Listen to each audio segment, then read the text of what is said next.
Okay, now that we have a chance to go over all the different players in the ecosystem, we're going to talk about how they all work together. And this is where it gets pretty complex with a lot of buying and selling between partners. So starting with a publisher, we have ESPN, New York Times, Huffington Post, Sporting News. Every month they go out and they try to sell all their ads, but they might not sell all their ads every single month. At the end of the month, ESPN might say we've only sold 80% of our available ad units. We'd like to monetize the other 20%. We don't want that just sitting there that's left over and not being used. So they look for a partner who might be able to do that. So they might go to DoubleClick and say, hey, DoubleClick, if we give you a few million impressions, can you take that to your clients and sell it? And DoubleClick says, sure, we'll do that. We work with a number of different advertisers and we'll try to sell it. We'll find somebody who fits ESPN. But ESPN might also go to OpenX because OpenX works with different clients than DoubleClick. So you go to a few and say, okay, we're going to just put our inventory out there. It's all bought on the real-time exchange. The first one to buy it at a good bid wins, and we're good. And ESPN's happy because they can monetize their site. DoubleClick and OpenX are happy because they have some more inventory that they otherwise wouldn't have had. Now, this happens every month with multiple advertisers. So if you're an advertiser, the value of going to an exchange is that you get high reach at one partner. So instead of having to do 4 different contracts, you can go to DoubleClick and work with multiple people with just one individual buy. However, we just talked about how this is kind of leftover inventory. So it's not great for advertisers. It's great because you get the reach and the low cost, but at the end of the day, all the good stuff is already sold. So if you're an advertiser and you want some more premium stuff, but you want the high reach and that efficiency, you go to an ad network. Somebody like Collective or Brightroll or Specific. They buy a lot of inventory up front at the beginning of the month, so they know it's more premium, but they have so many partners that they can give you a lower cost and you get a higher reach. So again, you go to Collective, you can be running across thousands of sites, but only buying one particular partner. However, at the end of the month, they start to buy and sell between each other. Collective might say, we bought 80 million impressions at the beginning of the month, but we sold 100 million. So we need to buy 20 million impressions quick to deliver to our advertisers. So Collective will go to DoubleClick and say, hey, DoubleClick, do you have any impressions that we could buy from you? And they say, yeah, sure. So we're working with all these different publishers. We can give you 20 million impressions. And they say, fantastic. Now we've met our needs for our client and we're good to go. AdCoach, on the other hand, might say, we bought 100 million impressions at the beginning of the month, but we only sold 80. So we have 20 million impressions that we've already paid for, and if we don't sell them, then we're going to eat that cost, and we don't want to do that. So AdCoach might go to DoubleClick and say, hey, would you mind taking these and selling them to your advertisers?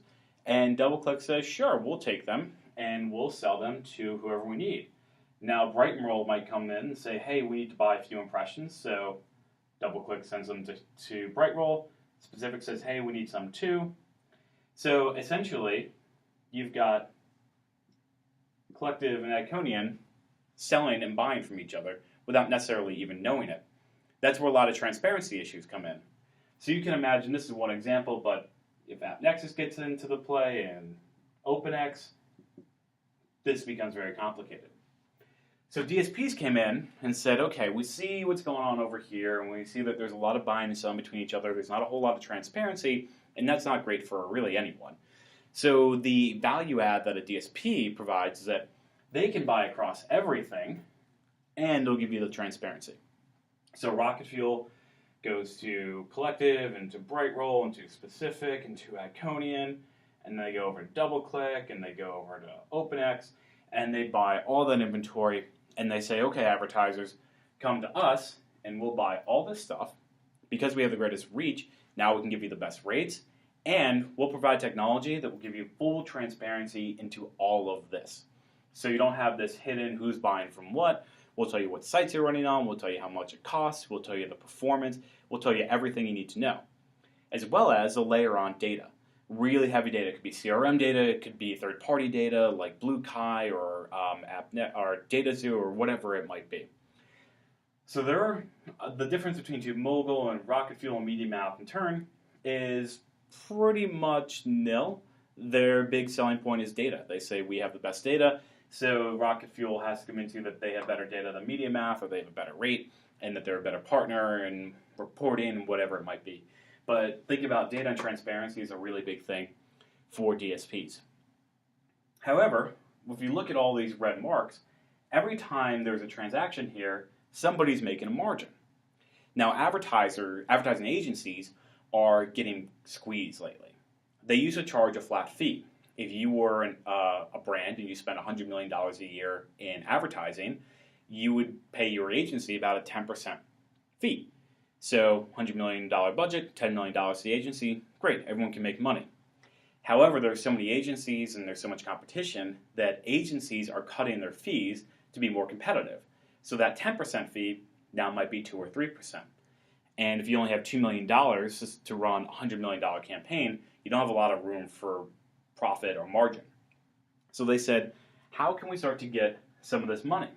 Well, let's set up a trading desk. We'll set up Cadreon. So we'll tell our partners to go to Cadreon. And Cadreon can buy your DSP, they can buy your network, they can buy your exchange.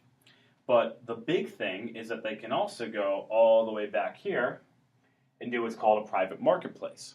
So if you are an advertiser that wants to advertise in just sports, you say, well, I really want to run on ESPN and I really want to run on Sporting News because they're premium, high-quality sites. But I don't want to have to do multiple buys with each one of these sites. The trading desk will say, we'll set up a private marketplace. We will buy all of those things together. We'll buy on the exchanges. We'll buy on the DSPs. We'll buy your publisher direct. And you run it all through us. Now they're going to upcharge you a little bit because they have to make a profit. And that profit goes back to the agency. But instead of working with one DSP and multiple publishers, maybe a network, you just do it one time at the trading desk. These trading desks are owned by the holding companies. You got Cadreon that is part of IPG. WPP has their own, so does Omnicom and Publicis and anyone you can think of. So I hope that you followed along and you're able to see how all these complex companies work together. And thank you for your time.